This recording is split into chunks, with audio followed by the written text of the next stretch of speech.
We break down the Noles each and every Wednesday with all of you right here, the voice of college football. Lock in FSU Live here with Big Game James Coleman, Den Media Group, and of course, Spear Addicts Chris Frazier. Would love to have Logan Robinson. We'll see if Logan stops by as well, of course. Logan has been making this thing go for us for 4 years now. Good Lord. We have passed the 4-year mark here a couple episodes ago. Appreciate you guys being here. How's it going? It's going. All right, let's get it ramped up here. And this is the news cycle in college football. It's not just Florida State. It's not just anybody. It's everybody. Now, it's not Colorado, of course. That's a whole different deal. But it is Florida State, and it is additions and subtractions every week with guys making whatever best decision they feel that they need to make for playing time and for their career pursuits. And the latest is a guy that made some plays last year, 15 tackles, 6 tackles for loss, 2 sacks. And that would be one Joshua Farmer, who has decided, James, to hit the transfer portal.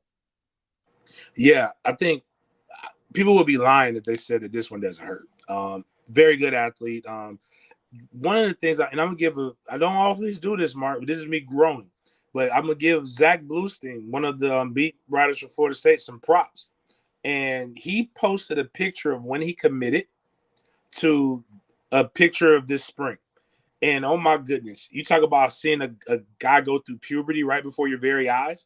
Like, it is amazing what his body has been able to do. And while he wouldn't have been the starter this year, he would have been a key contributor this season and kind of move it into the next thing. And it's right now, I'll say this, to quote my friend CJ Wilson, it's always get your girl back season.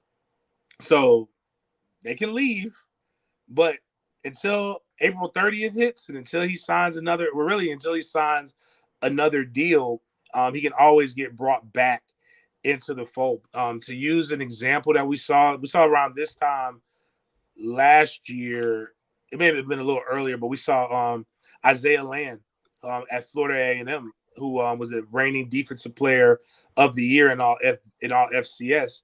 He entered the transfer portal, was there for a few weeks, came back out after he got a chance to test the waters and see it wasn't really what he thought it was going to be. But it really sucks. I'm not going to lie about that. That being said, for his reasons, I may not necessarily agree with the way that things are going about, but I understand why he's doing what he's doing. I just wish that I think all parties involved could probably learn a little bit from this on how to negotiate and how to make sure we're transparent earlier on. Chris, your take on this one? Sometimes when you see certain things that you think are going to be better, it all comes down to a 20-year-old kid.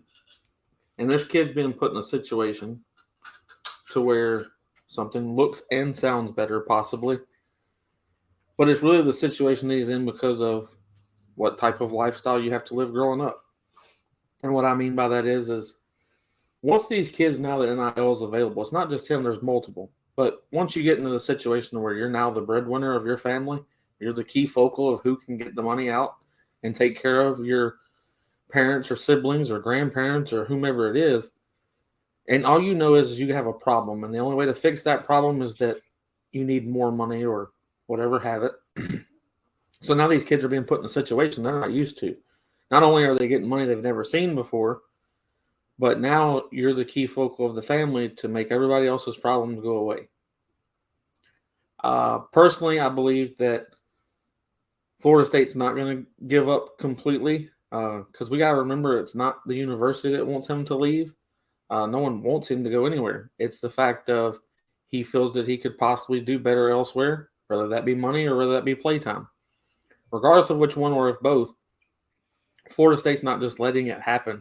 The conversations have been had multiple times with him. There's been negotiations as far as how he could stay and things continue better and et cetera. But my biggest concern is not this year. It's because we're loaded at that position this year. And if it's the patience part of not being able to play right now, next year he's the guy. He's the guy that's going to start. He's the guy that's, and if it is NIL money, you're going to be handsomely paid next year. Like that's you're going to get more when you become that guy. So sometimes you got to be patient, and that's the only thing that I will say to these athletes, because what a school might be telling you on the back channeling, what you actually get can be completely different from what they told you, because they didn't put it in writing because they can't.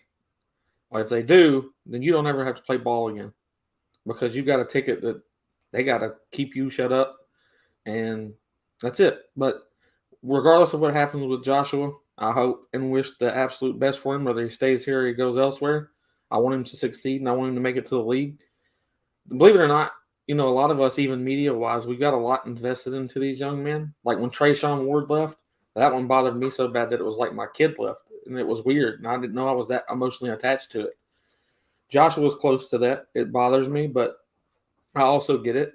I get the reason behind it, so we'll either move forward with him or we'll move forward without him. And he's most likely going to be fine, like you guys say. He's a good enough player that he's going to have a landing spot with no issue. Now, whether he improves his situation, this still may be a bad decision for him, but it's a decision that he believes he needs to make. My question is, and this is a loaded one, I don't know if you guys are going to have a complete beat on this one, but how many of these players enter the transfer portal just knowing, hey, I'm a good player, I don't like my situation here, I'm going to find a landing spot, versus having a pretty good idea where they're going? The good ones know where they're going. Because just to preface, this is not all the transfer portal has done is made what's happened in decades of college football more transparent and in the front. And it's all of these rules, and this is why I get like not upset, but I'm like, why are people so bothered? A lot of these rules just really make it easier for the athlete to not be taken advantage of. And what I mean by that is I always go back to this story my freshman year with Thomas Clayton, Hollywood Clayton. He was a 4-star running back out of Virginia. Billy Sexton, who's getting better, did not like the way he ran and performed, and he put the ball on the ground quite a little bit. Billy told him he needed to gain 40 pounds and get ready to play fullback because you're not going to get the ball until you can prove that. Thomas talked to his coach, and he had a good idea that he was going to land somewhere outside of that, because like right now, and especially in the state of Florida, the month of May, there will be 120 coaches that go through Mandarin High School. So and they're going to do that every year. So, and then some guys will be in one color one year, they'll be in another color the next year. So you'll develop these relationships, and you can have an off camera or off the record conversation with somebody. I've done it for a few schools sometimes, not saying that a kid was coming, but like just saying, hey man, would you entertain somebody if this happened? And then, that gives a kid enough comfort to leave. I think the only thing different now is because you can't really get in trouble with the money. They're throwing money. They're really using money as a leverage. And they're saying like, well, there's probably the ability for you, if you came here, you'll get $500,000. You have the ability, you have the range to be able to get this.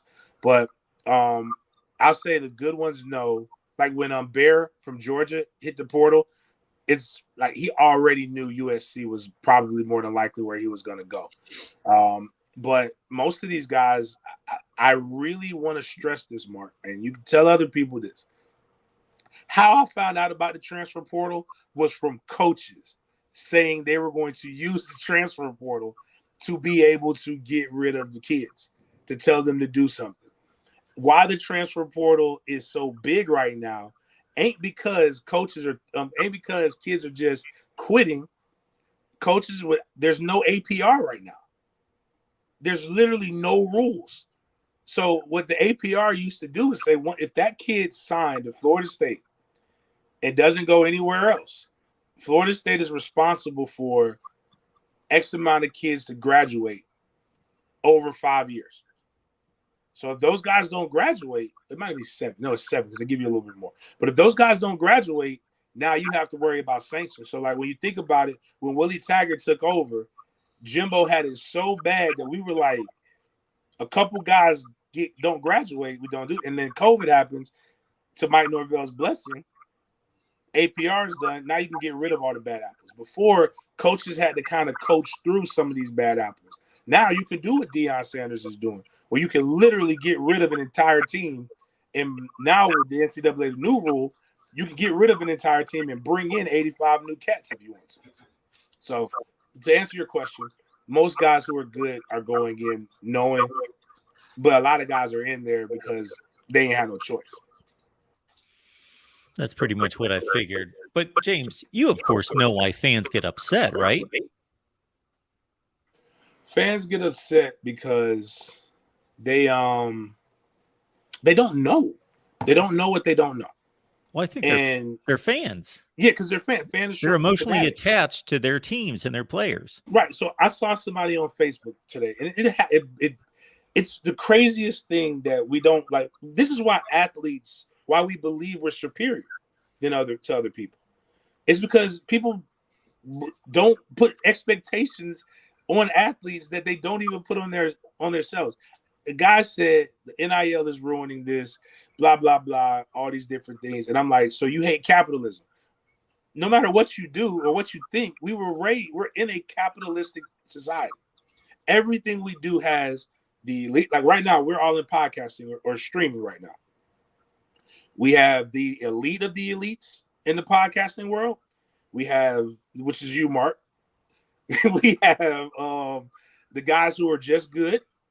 And then we have the guys who are just grabbing a microphone and doing whatever they do that flood the market. You have to have a permanent underclass in order for this to work. I hate to give people civics and economics lessons here, but that's what this is. All these kids are participating in is that. Now, if I came to you, Mark, right now, actually, Mark, you made one of the boldest decisions that I don't even know if you realize. It made me want to work harder.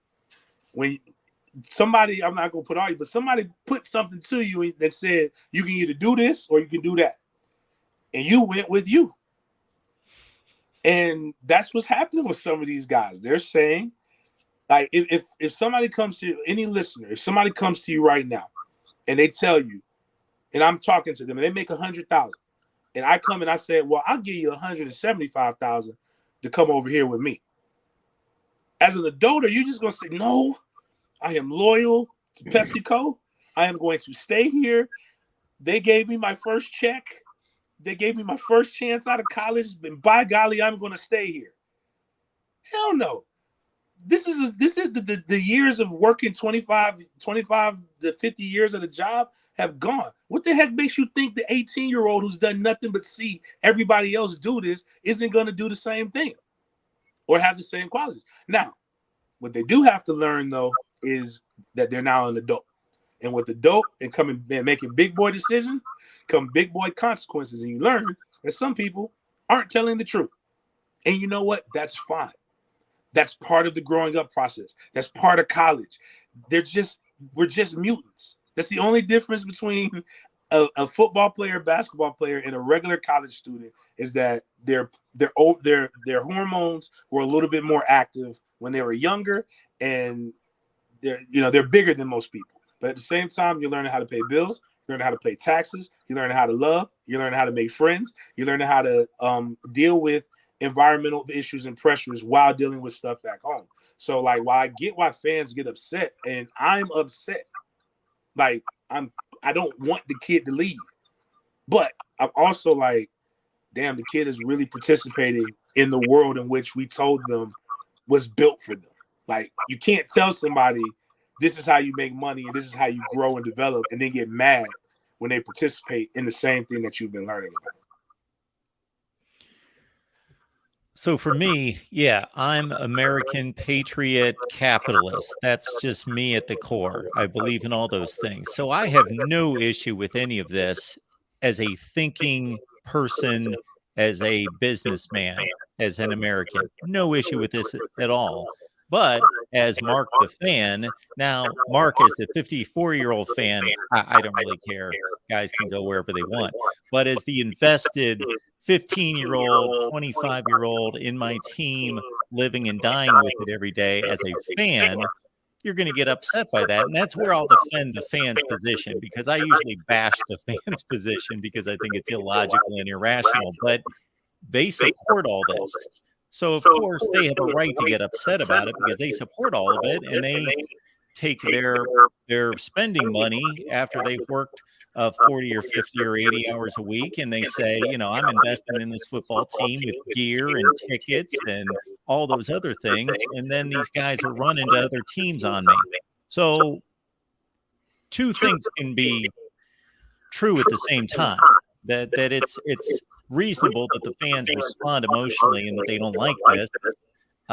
It's reasonable that I don't think it's good for the sport overall, but it's good for the individual, and it's their right and it's their freedom, and they should have that right and freedom to choose as Americans, just like the rest of us do. I always thought it was ridiculous that a collegiate athlete couldn't have a job in the off season. That's I don't know that I can't believe that it took this long to get to this point to make all of this legal and above board, but we're finally here, and it's the way it should be. But again, that doesn't mean it's necessarily good for the overall sport. I think the market will eventually balance itself out, and it's still a new thing. This is like I was explaining to one person, like Battles End didn't exist before November.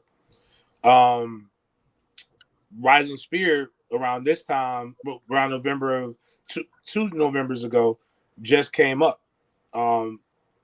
Heck, Florida had a collective that folded, and now there's another one that came up out of it. It's still a new thing, and it's kind of like everything was scary. When free agency first started, it was scary because it broke up the teams. And I always tell people the same thing that they tell athletes, and this is what always irritates people. They always tell the athlete, don't pick the school based on the coach. Can't pick the school based on the player, even though it's irrational. But, like, there's still the Peter Works. There's still all these other guys. People come and they go, and it's before it was guys would leave early because of money to go to the NFL, take their chances. Now it's a little bit different. I do 100%. Everybody has the right to do whatever. I'm with that. I just think I'll say this. Always ask, I'm not saying be upset, but if I were to go right now on an Instagram live rant or on your show on a rant right now as a former player and bash Joshua Farmer and bash Daryl Jackson, as a former player, as a fan, and as media, how does that help the situation while they're currently being negotiated with? Do you see what I'm saying? So, like, I go out and say, you should do this, you should do that. And you know what the other fan bases are saying? You see how they're talking about you. That's why they don't really love you. That's why you should come here. And a lot of this stuff should just be like, people come and they go. I really want, but what I do want, and I hope comes out of this, though, and Chris can probably back, is that these guys have got to become more business savvy, and they've got to understand what they're really getting into now because the money is available. You're in conversations that most people in your family have never been involved in, and woo, if you've never seen some of these contracts, they're contracts. They got the Old Testament language in there, and they got a lot of. I always tell us 3 things that I always look for before I have an attorney look over it. I need to know how much I'm getting paid. I need to know what I need to do in order to get paid, and then I need to know what happens if I don't do things the right way. Like, what am I liable for? And I think a lot of these guys are going to learn the hard way that you're in some really you're negotiating with people who negotiate $1 billion deals. So you need to make sure you do these things right. Yeah, and just to be clear about me defending the fans as emotional, there's a difference between being emotional and acting on it and doing stupid things and saying stupid things to athletes on social media. And there's a difference between that and just internally being emotional, being upset, saying, yeah, I don't like this. This hurts me. I'm a fan, but not acting on those emotions and doing something stupid. Because I don't in any way ever condone myself fans lashing out at players on social media. I just think it's stupid and it's wrong. All right, so we got William, and when I say there might be a 1% portion out there that's justified for some reason, but as a large rule there. William, thank you so much for the contribution. We appreciate that. I heard that Farmer has not officially put his name in the portal. You get 48 hours. So if he goes up there on Monday to compliance, says I want to put myself in the portal, they give you 48 hours. They have to give you 48 hours before they can officially put that. We know he's in. I don't even know if Josh put out a tweet, but we know that the process. There's enough people to know that the process was started. So it's semantics, but they're working on it. They're really legitimately trying to figure it out. I want to add something. There's a multi-billionaire by the name of Warren Buffett, which I think most people would know. And there was a question asked of him as how well was he able to keep the bad things out of his children's or family's lives because of how much money he had was basically unlimited. His response was, I didn't try to spend any money to keep anything away from my kids or my family, because I can tell you it would be the cycle that you dump the unlimited supply of money into, because life is going to happen regardless if you have billions, trillions, or nothing. It's going to slap you in the face as hard as it slaps anyone, whether they're poor or rich. And if you've never dealt with anything to sum up to the biggest decision of your life, well, you're probably not going to be prepared to make any decision in your life. And I don't make all the decisions for my family. But I will say that be careful with the first contract that you sign, and be careful with the contract you sign to get out of the first contract that you signed. And I don't think it gets any clearer than that. You're trying to get away from something possibly. And this is anybody. Like these kids that are pouring out of Colorado right now. A lot of people think Deion's losing them. Oh, no, what's Colorado going to do? All but one entered the portal because they were told to, not because they wanted to leave. There was a wide receiver that left that didn't in any way get an exit interview. But the rest of them, they got an exit interview. So Deion's doing this by design. It's not by they're wanting to leave. They're leaving because he wants them gone. But he's getting some guys in, so we'll see what happens. Yeah, not to take this off the path of Florida State, but that is the talk of college football, what's going on right there. And it is pretty obvious that anyone that knows what's going on with this transfer portal is obviously Deion. We shouldn't be surprised by this because it started from the day one that he stepped on campus. He evaluated the talent there, which was pretty easy for him to do for a 1-11 football team that was getting blown out by 50 points every week, and determining, okay, only a handful of these guys can play for me, so the rest of them are going to hit the road, and most of them did it immediately. Now we've got another huge wave after spring practice, and again the message was given to all those players. Now we know what his plan is. Now he's going to have to back it up. Now he's obviously going to have to fill all those spots.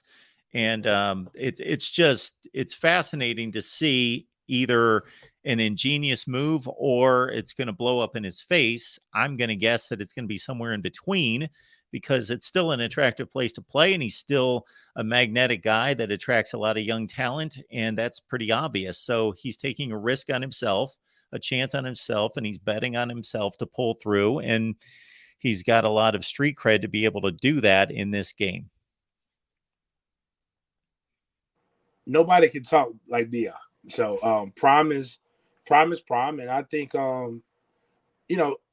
think people are, it's tough for prime because prime's camp, some people in prime's camp try to play this role or the trope. And that we don't want him to be successful because he's this, and a bunch of people are hating on it and blah, blah, blah, which I always joke. It says hard to play the black card for Colorado. It seems like all they do is hire black coaches. So like, nobody gave a damn about Colorado when Mel Tucker or the last guy were the coaches. So, I don't know why people should pretend that we should all care about Colorado because another guy. But I will say what Deion's doing is something that we love in sports, and you polarize yourself. So it's the Muhammad Ali's the first one to ever. Well, Jack Johnson probably was the first one, but Muhammad Ali's the first one to really make it popular. You're either going to want me to win, or you're going to watch so I lose. But either way, I win because the eyes are glued to me. So he's done a great job of commanding everybody. He's got a fan base in Florida State that will watch him because for a few reasons. Because he's an alumni and a legend at Florida State, but he also took one of the best prospects to ever commit to Florida State to go to Jackson State, and that guy followed him. But we've also seen this happen, or something similar happen to this in recent history. We saw this with Kansas before APR and before their new rules, but Kansas had got down to where they only have 50 scholarship players. And then they had to try to bring in everybody else through junior college, through transfers, through recruiting. And we saw Kansas really, really struggle for some time until recently. And they got a great coach. But we don't know if Deion's a great coach yet. But what we do know is he's basically, at 71 players, you're on self-imposed sanctions. It's going to be very difficult to find 14 more bodies that are going to make you better for this season. Now, nobody came in expecting Deion to compete for Pac-12 championships, but while they only won one game the year before, I can promise you the goal isn't to just stay below, win 3 games.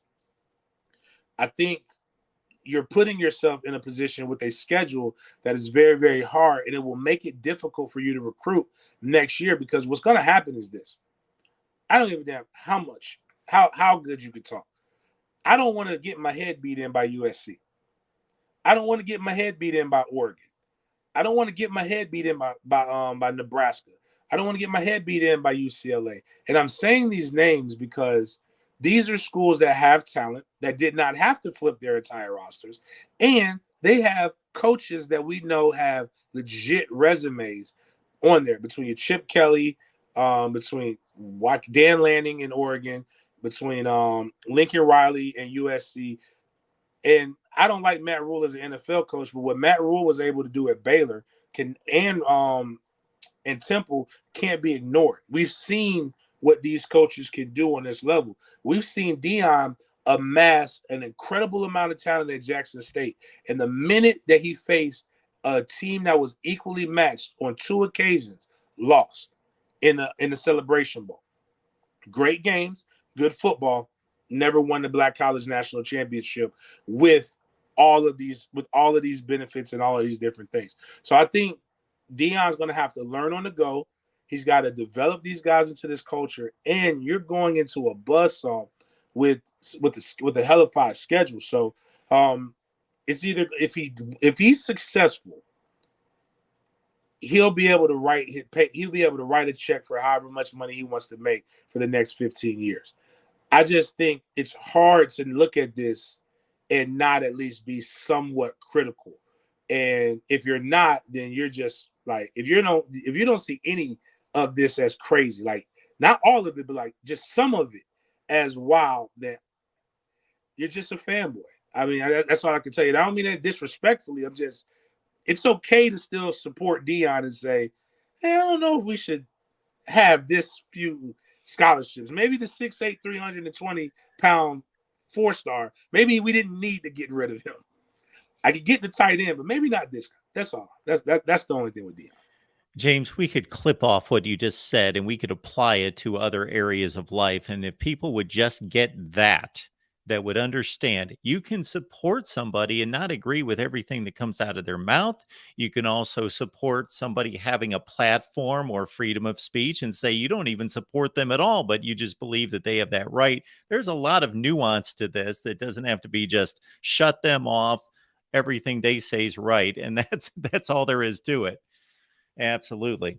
Oh, I wanted to add something about NIL real quick because it seems like even the people that are claiming to be experts of the NIL aren't talking about this, which is wild. The NIL is continued to be said, well, what's the NIL market say?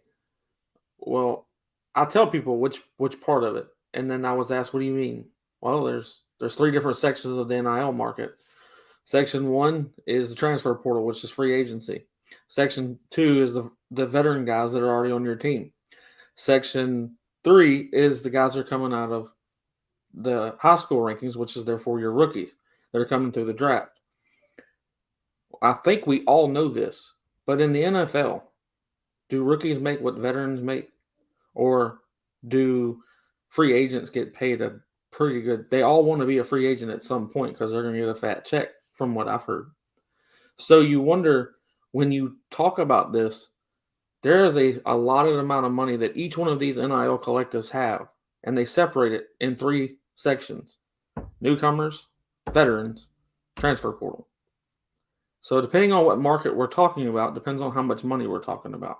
Because I will tell you, they spend more money on guys from the portal right now than they do on guys that are coming from either of the other 2 places. And I will also say that they spend more money on the recruits that are coming in as rookies as they do veterans. That's where most NILs have it backwards. And even with that, I actually heard this from Coach Storms when all of this first happened. He's like, the confusion comes in right now because nobody really understands the market for returning players and vets. I mean, and free agents, right? All the new kids that are coming in have opportunities to get NIL deals once they sign. That's what we think is happening, right? So in 5 years, everybody on the roster would have had an NIL deal. So, and they would have had a chance to prove themselves. So the market would be a little bit more dictated under that. We just don't have enough right now. Like, who knows? Like, but I'll use this example of a young man that played at Florida State, DeMarcus Walker. DeMarcus Walker was with the Tennessee Titans. DeMarcus wanted to make $7 million a year. He wanted a $21 million deal with the Tennessee Titans. The Titans had him worth about 4.5, which was still more money than he was making. Not what he wanted. Chicago says, we're going to give you a 3-year, $20 million deal with $14 million guaranteed upon signing. DeMarcus is happy, right? Now, Tennessee needs a new DeMarcus. They go pick up a guy from the Jaguars. The Jaguars have this guy valued at 5, and which is who DeMarcus compared himself to. They offered him $5.5 million. He feels slighted by the Jaguars because they only offered him $5.5 million. So do you know who offers him $7 million a year? The Tennessee Titans. They offered the exact same player with a different name, but from a different place, $7 million because he hit the open market, and the market dictates the terms. The problem is you can only hit the open market when you hit the transfer portal, and the portal has I think 3 different seasons. I always tell them, if you're going to leave in January, because that's when that's true free agency. It's no different in the NFL. In free agency, the guys who are signing now, unless your name's Lamar Jackson, unless you're Aaron Rodgers or you're somebody else, like somebody big, you're not getting big money. You're getting enough money to be able to come on the team. The big contracts happen in the first 2 to 3 days of free agency. And I think that's the other part of it. Outside of rare cases for guys like Bear, who came out of Georgia, it was ironic because I saw in the comments somebody from Georgia say they laugh at us when I think Bear's leaving because of NIL. Everybody has a guy on their roster right now who's probably like steaming a little bit and wish they could make more money, but it's still new. And that's where, I think a lot of education still has to come in. Good stuff. James Coleman and Chris Frazier. Catch Chris on Spear Radix. Chris, your next show is coming up Thursday night? Yes, sir. It's 7:30. Absolutely. Good stuff. Spear Addicts, we will drop the link in the chat, as well as Big Game James on Den Media Group. And we'll drop that link right in the chat as well. Chris, you mentioned and ran down the guys that were on campus for the spring game in terms of recruiting. We see a class that's ranked securely in the top 10 in the nation. I think number 6 at the latest glance that I took to 247. Any leans, anything that's simmering since those guys have left campus? Yeah, so we did have Charles Lester the third. He was talking to someone at 247, and he said that if he had to pick today, he would go to Florida State. Obviously, he doesn't have to pick today, but he did say that if he was to have to pick and go somewhere today, that he would pick Florida State, that Florida State was leading in the recruitment. That, to me, is quite large in the aspects of before he's even taken an official visit here at Florida State, for him to already say that. He's got a few official visits lined up. He has one with us, and he also has a couple of unofficial visits set up with us. I have noticed that he's got one official visit set up to other schools, but no unofficials, and he has one official, which he can only take one with us, but he has multiple unofficial visits with Florida State as well. You've also got JoJo Trader, who is really starting to lean toward Florida State. Really likes what Dugans is saying. Really likes what Norvell's energy is like. He also has Florida State leading in there in his recruitment. Those are two really big players that if you get to sign with you or even to verbally commit, which would be the projected number that you would land at, it's really big because it's going to keep Florida State in the top 5 if those two guys stay, and then you add those other pieces at the end, getting closer to signing day. So really, with what's going on at Florida State, where I've seen a couple of Florida fans in the chat talking about they feel sorry for us because of NIL and all of this other stuff about the schools. We're going to be making $30 million less than everybody else.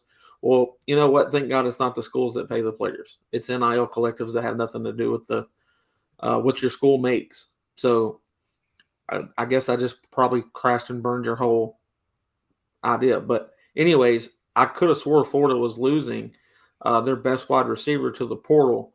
And I also think he put out that he's worth more on IG. So if Florida State's having problems as far as that goes, I also saw they said that they fixed their NIL and made it perfect. There ain't a damn thing in this world that's perfect. So that's an overstretch. Chill out. I'm sorry. I don't like other fan bases saying stuff they don't know what they're talking about. But we're doing really well recruiting. We've actually got a couple of linebackers that are going to set their official visit with Florida State here in the upcoming week. And that's really big because we've been questioning what that was going to be like. And these are some really big names, and they're really expecting to like what Florida State has to offer. They've heard from friends of theirs and guys they played with that Florida State's whole setup and the whole system of what's going on is absolutely amazing, and it's just a place to be. And that's coming from the recruits that are already verbally committed here, but you need that. You need guys that are verbally going out and telling these other recruits, hey, what's going on in Tallahassee is special. If you come be part of this, we'll go do this together. And then, moving forward. So we've got a class of guys right now that are verbally committed that are not, they have zero issues with being vocal with guys that aren't committed. They tell them why they committed to Florida State and why it's their choice and why it's the best choice. So I'm really excited for what it looks like our linebacker situation is turning into. And then, we've had, I'm going to say his name right, Colin Fox. He put us in his top 6. And then we had, I don't want to say his name wrong, but Zaquan Patterson. He put us in his top 5. Both of those are highly sought out guys. Both of them are 4 stars. So I think one of them might be a 5-star now. But regardless, Florida State has not cooled off on the trail at all. And that's something to be extremely excited about. So I just think people are kind of talking out of term when they say that it's all because we don't have money. And that's just not true. We have dropped the links to James at Den Media Group in the chat. I see that James just talked about Deion right on his channel. So get on over there, check out what James had to say there. And then we got Chris at Spear Addicts. That link is in the chat as well. And again, Chris goes live on Thursday night, 7:30? 7:30 Eastern, folks. What can these guys do to get better between now and the first day of August when they hit camp again? What can they take from spring practice and really work on besides, lifting weights and running and working on their bodies? Get mentally stronger and coming together. Like that's like, again, these guys are going to have to learn how to have a professional mindset.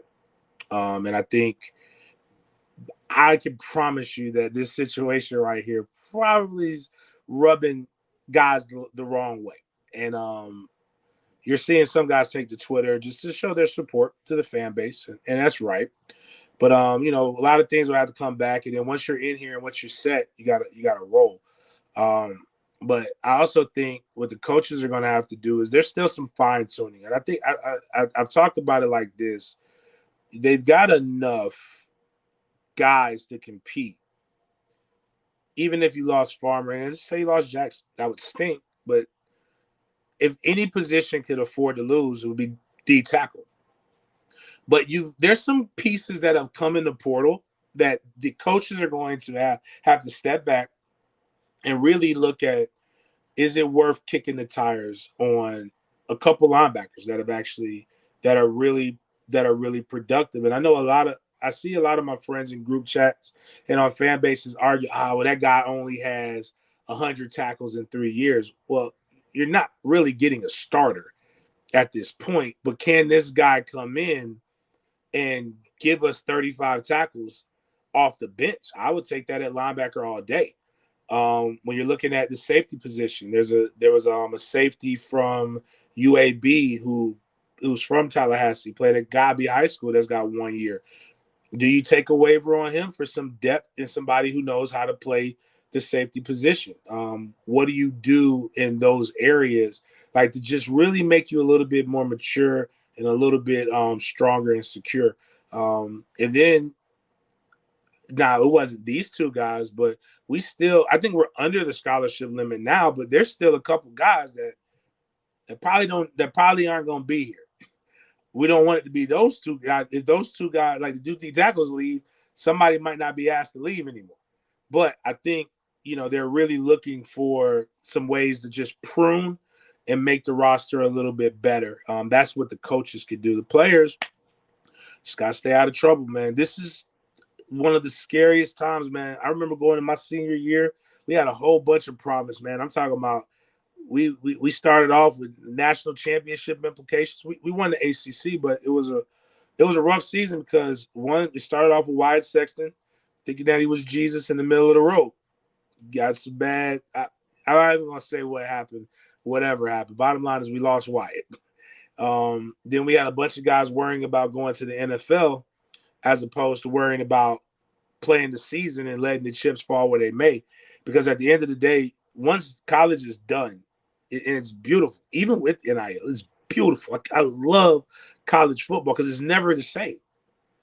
Once you get to the pros, it's everything. That's all. You're literally, your only obligation is to play sports. It's not as fun. Like you don't get recruited with guys.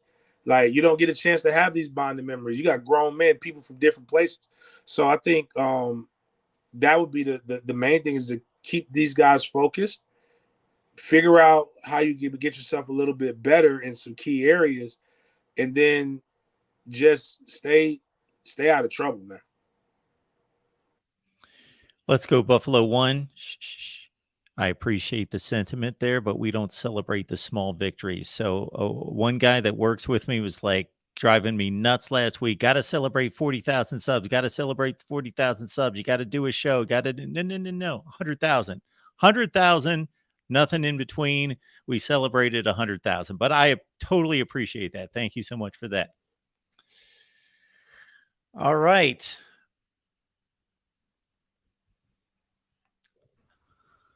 I don't have anything else on the docket. Do you guys have anything else that you think we need to hit on? I don't want to miss anything either. Well, we had Derek McClendon and why is his name slipping my mind? Gant. Both into their transfer portal. Man, I'm losing track of time. My bad. I thought we hit those last week. Well, I don't think so. Okay. And they both committed to Colorado. One of them did. Okay, so the other one hasn't yet officially. Anyways, DMAC has officially committed. We are completely expecting Gant to do the same thing. Excuse me. Just looking for Gant to do it soon. That's what I'm trying to say. I should have said that, but I've already expected it to come out. I think right now, hell, McClendon might be the biggest guy on the team. He's going to stand out. He's going to look pretty damn big by all them guys on the defensive line, that is. And that's crazy that your defensive end is bigger than your D tackles. But maybe not for long. Maybe Prime gets his guys in there and all that. I'm torn. So I've got James, who's on my show. Obviously, we've got a really good relationship, more than just doing shows together.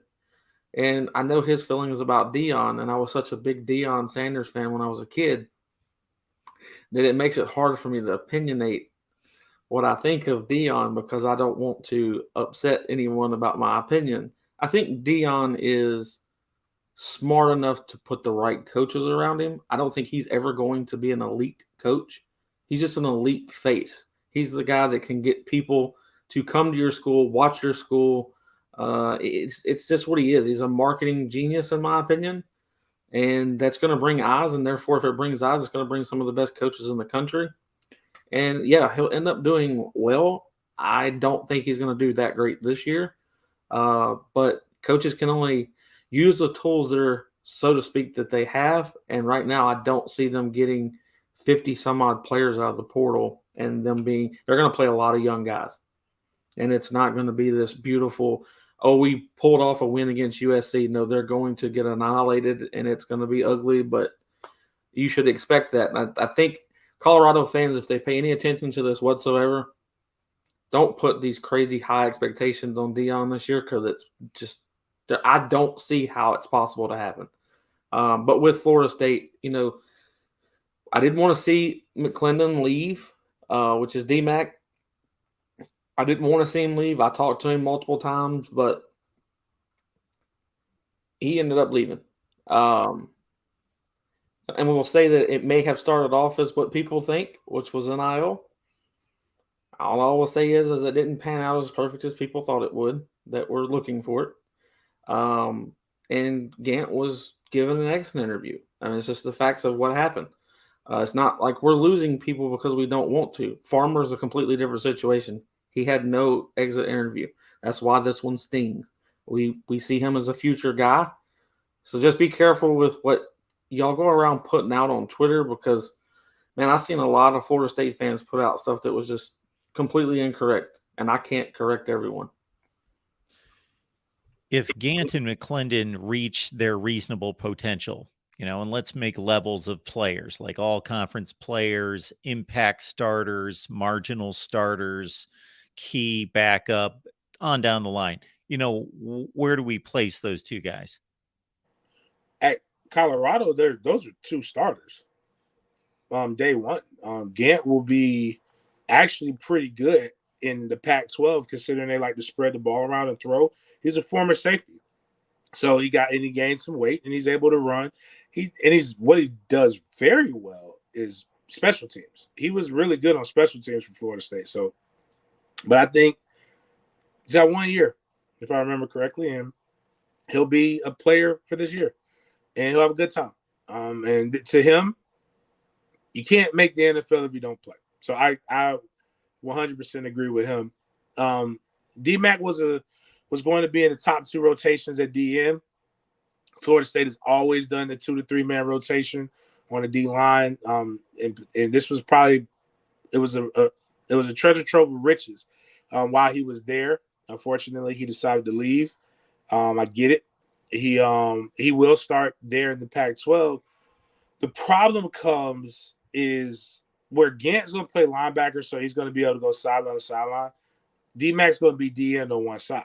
If they don't have another good DN, you can scheme out one player. He's not and this isn't disrespect. He's not Verse. He's not Jermaine Johnson. He's not some of these other guys. That doesn't mean he's not good. He's just not a guy that's we know he's going to make plays. We want to limit his plays. He's actually a guy that, okay, we know he's a good pass rusher. Let's chip him. Let's do these things. And he's probably not as strong in the run. Let's go right after him. And I think that's what may end up hurting him there. But he's got 2 years to be able to do what he needs to do. But I think for what they want at Colorado, they're going to be day one starters at Colorado. And those would have been guys that would have provided very valuable depth at Florida State. And I wish them nothing but success. Again, I wish they would have stayed, but I get it. Chris, do you have a read on James Lyles and Stacey Gage? I personally think Stacey goes to Florida or possibly elsewhere, but I don't think Florida State's that high on him anymore. I haven't heard anything about him, and the other one was who? James Lyles. I think we're pretty good with him, to be honest. I think Florida State's doing a phenomenal job there. That kid's really, I don't want to say this wrong.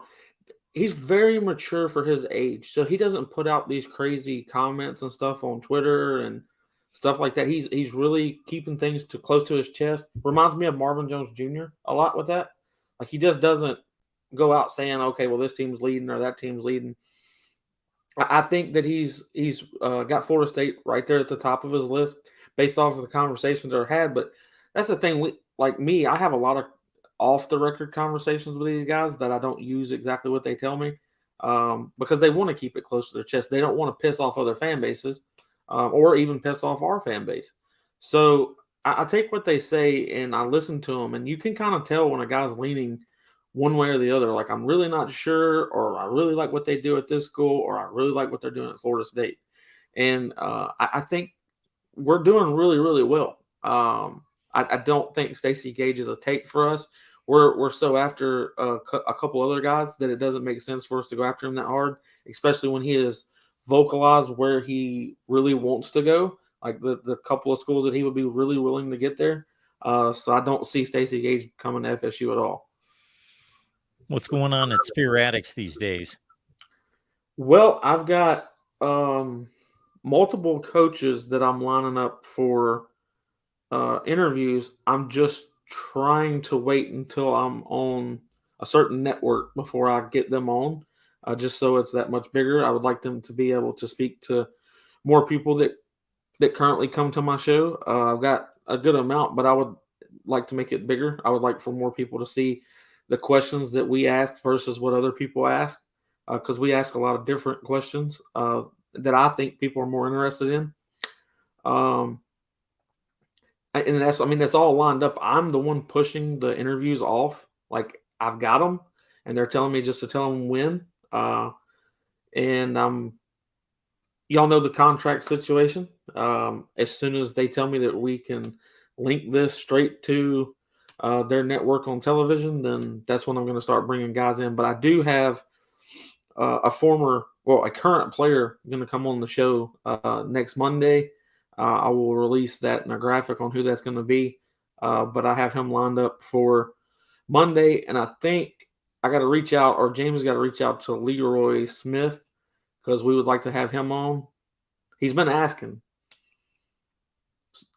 So we're going to try to get him on. He's got obviously a lot of knowledge, like James has said when we've been at tailgates, to listen to him and Snoop and even James included. When you get to hear them talk about the game, you learn so much more as a fan than you would if you were just sitting there with just average fans, because these guys, they did those plays. They've learned it from, over the years. So to hear how that broke down, and it's really fun. So I would like to get him on and break down a couple of plays. I did hear that, and I forgot about it, James. So I will get someone on as far as that from the former era. We might even have James Wilder Jr. on. He came to our tailgate, and it was really good. He's told me that when I'm ready for him to call him. I'm personally just trying to sandbag until I'm on this network, to be completely honest. James, what's on the agenda this week? I finally decided to work today, so we have a show in the bag. We talked about Deion. We talked about the farmer situation. Also did a separate live where I go a little bit more in depth on the farmer situation. I wish I wasn't as connected to it as I was, but Chris can attest to it. Like, a lot of it just comes through. A lot of the guys call me, or I talk to a lot of them as like an older brother, or I guess I can't really say brother now. I'm in uncle age, so like talk to them like that. It's official now. My bad. I said it too early. Nah, but so we'll do like we got another show on Friday. Waiting on some contract stuff before we do some more cool things as well. It's a lot of hurry up and wait, but it's very fun. I could be working a real job, so this isn't the worst thing in the world. But and then we'll just, like I said, breaking down the world of recruiting and all these other different things. You were talking about Stacey Gage. You guys talking about Stacey Gage.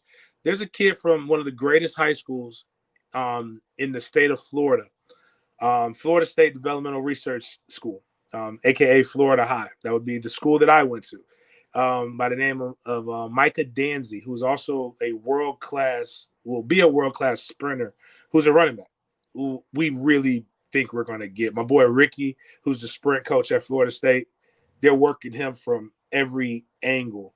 So I think that, and then there's another kid from down in at St. Thomas Aquinas, who's another pure running back. So I think that's kind of why they cooled on Stacey Gage, because they'll get Micah as an athlete that will play running back, wide receiver, switch back and forth, and then the other young man too. But I gave Micah this little gem. There's been 3 players from Florida High who've gone to Florida State. One is the general manager for the Washington Commanders. He played at Florida State, also went to the NFL. He played for the Washington Commanders when they were something else. There was this big-headed fullback that went there, was a 3-year starter, got a chance to get some coffee and beignets in New Orleans. There was Brandon Jenkins, who was a defensive end, who ended up getting drafted. So there's only 3 players, all started, all got a chance to go to the NFL. That's pretty damn good. It's pretty damn good average right there, if you ask me. So I told Mike, I said, you can go other places. Other Florida High grads have gone to the NFL. But the chances are really, really high that if you go to Florida State from Florida High, you're going to at least get a chance to go to the NFL. So that was my recruiting pitch to him. I don't know if it worked or not, but makes sense to me. Go for 4 for 4. There you go.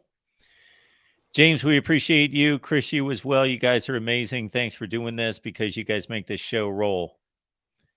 We'll see everybody back here next Wednesday, 6 Eastern, Florida State Live. Go Noles. Go Noles.